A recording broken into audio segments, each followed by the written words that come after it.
So you all know and love the modern day sloth. It's a deformed monkey. It's a demon.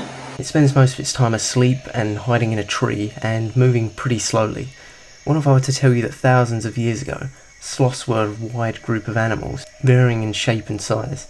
For instance, you had the Megatherium, which is a giant ground sloth that could rear up onto its hind legs and stand taller than any elephant. But even more bizarre than that, there was actually a sloth that had started to adapt to life underwater, similar to how small wolf-like creatures slowly adapted and eventually became whales.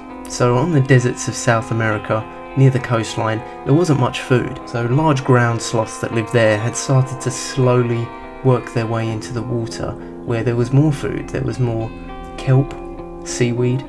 The sloths slowly adapted more and more to life underwater and would act similarly to the modern day marine iguana. They'd hook themselves to the seafloor with their large claws and feed on the kelp. Their mouths slowly started to elongate, and it's predicted that they'd have fleshy lips similar to a manatee in order to manipulate the food while they were clearly using their hands to hold on. Now the evolutionary line for these animals suddenly cuts off, so we can only assume there was an extinction event that they just couldn't adapt to, which is a shame. Who knows what they would have evolved into eventually. Try to think of that, some kind of sloth-like whale. What do you think they'd have looked like if their ancestors hadn't died off? Leave it in the comments below. Like the video if you did, share it with a friend, and of course if you haven't already, subscribe for more creepy content.